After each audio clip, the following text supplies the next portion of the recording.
Hello, this is Claire Wellage and welcome to my channel. Really excited to have you here today. Just a little bit about what is going on inside this channel. Inside this channel we have data and analytics, and we are applying that to internal audit. And we're going to be going through all of the key, most important data analytics that you need for internal audit. In fact, there will be exactly 300 data analytics for internal audit that we're going to learn about on this channel. So hit subscribe, press for notifications, and you will get more information about this channel. Right, so come with me and I'm going to show you a little bit more around our channel. Now, a long time ago, I was doing some data analytics for a big French company, and I was trying to explain to the managers, you really need to get data analytics, it's really cool, and I was really excited about it. And they were like, yeah, but we don't need data analytics because we've got the detailed supply balance. In fact, what they had was a report coming straight out of the system that said, this is supply, this is their balance, and they get that every month, and then they do their month-for-month comparisons, they do all their controls based on that.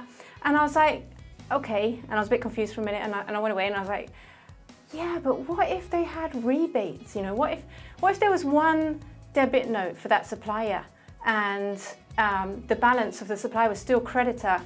They wouldn't actually notice, right? So I was trying to think of all these ways, why would I still need data analytics? Is sure they still need data analytics? So to make sure that, do they need data analytics really? Data analytics is important, right? So trying to work out what to say to them. So I went back to them and I said, yeah, but what about if that supplier had a rebate, like a year-end rebate, because it's a huge retail supermarket, this one. So they obviously got lots of suppliers with lots of rebates happening.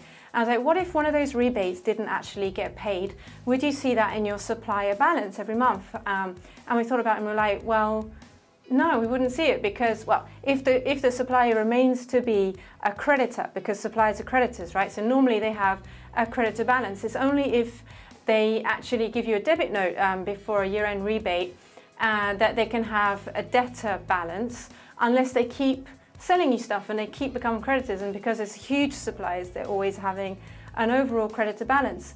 And so we did some detailed analysis and we looked at all of the transactions for all the suppliers, and we did an aging analysis per transaction. And that's where I got so excited, because we actually found that they had $2 million worth of debit notes from a particular supplier that had not been paid by that supplier because no one had asked them for it. And so they were quite happy not to pay it, and it was over 3 years old. So the auditors were able to go back to the CFO of a particular entity and say, you've got supplier rebates that you're not actually asking the money for, you can actually reclaim the money. And it was great because the CFO was really happy to learn that, and everyone was like, wow, we just saved a few $1 million for that entity, which is great for internal audits that really add value. So we're going to be learning about all those things in this channel. And one of the reasons that we actually created this channel is because recently we're thinking about all the data analytics we've been doing over the last 20 years, and been doing lots and lots of different things. And one day we're like, okay, I remember a while back there was head of internal audit for the biggest company in Greece. We're doing some work for them, and he was sitting down, he was doing his risk control test matrix, and he was actually mapping that matrix to data analytics because he wanted to see how does he actually get data analytics into his internal audit, which is great. That's a really good task to do. And I was just thinking about that a couple of years back, and I was thinking, okay, wouldn't it be really good if we did that, because we've got so much experience now, and we've been doing this thing for so long. So we started listing out all the data analytics tests for the risk control test matrix, and we just did a brain dump. We just thought, okay, let's just list them all out. We spent a few hours and list them all out, and went through all the financial reporting, all of the purchase to pay, all of the audit to cash. And when we're doing it, we're thinking about all the fraud schemes and all the things that auditors typically want to do. And we went through fixed assets, we went through human resources, we went through all the IT stuff, and we listed them all out. And when we got to the end, we're like, okay, right, let's see how many we've got. So we counted them all out in Excel, and we got exactly 300. And just thought that was quite funny. So we got exactly 300 data analytics mapped to our risk control tests, standard framework for SAP. And then we thought, well, that would be really cool if we had a dashboard for each of those, and if we had the data for each of those, and because that way we'd be able to train people really fast, right? And it'd be kind of plug and play, because most SAP systems, it's a little known secret, and consultants will always tell you different. The Big Four always tell you different, that you need to do this, you need to do that, and it's going to take 6 months to do an audit and stuff, because they're just putting on a load of juniors and they're just recreating the wheel every time.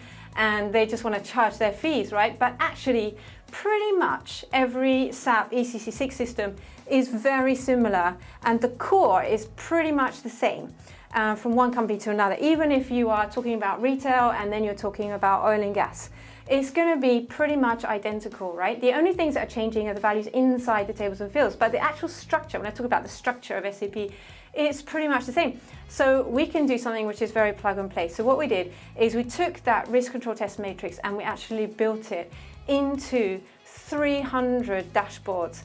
And we decided to make them really simple because we have a lot of customers who not that relaxed with data, not that relaxed with bar charts and scatter diagrams and distribution plots and box and whistle plots and things like that. They don't feel very relaxed about it. I'm not really sure what's going on. They haven't really got in their mind the business process and how it's broken down into tables and fields and stuff. And they don't have any SAP knowledge. So there's quite a lot of things going on that people need to actually understand. So we decided to make it really simple. And so we just did one really simple dashboard per data analytics test. And it's also because when we get people coming into our team, we want them to learn all that stuff really fast. We don't want them to have to dig around and all of the documentation that we had about SAP human resources from that project and SAP fixed assets from another project and stuff like that. We put all that together and get it all into one place so somebody can just go through mega fast and pick it all up. And that's really what we've done, and that's really what all of this YouTube channel is all about. So in this YouTube channel, we're going to go through one by one all of those dashboards. And you can just pick the dashboard that you are the most interested in. You can watch the video about that. It would be about 8 minutes. And that way you can get skilled up on data analytics and really understand how can I use a dashboard, how can I use data analytics to get my audit to happen in the most efficient, cost-effective way, and to get really technical, to get those really cool technical skills that you need to be able to do data analytics for your audit. And it might be that you want to actually transform your audit team. So if you want to actually transform your audit team, then that could be something else that you want to do. Then you might want to get your team to be able to check out the data analytics dashboards and then and all these videos and everything like that, and then they can start learning and they can start brainstorming what kind of things that they want to do, and after that they can then build on those things and add things that are really specific to your particular organization if you need to do that. So, and another thing that we're going to do in here is we're going to discuss between each other, what do you think, what's the best data analytics dashboard for looking for open POs or looking for prices that are not normal? How do you actually find suppliers that don't exist? What kind of tools and tricks can you use to find all of those fictitious suppliers, those kind of things? So we're going to be talking about that together, and it's going to be quite exciting. So don't go and do a huge call for tender and waste a huge amount of time doing a functional specification, technical specification, all that stuff, because it's going to take you a huge amount of time. That's the worst part, right?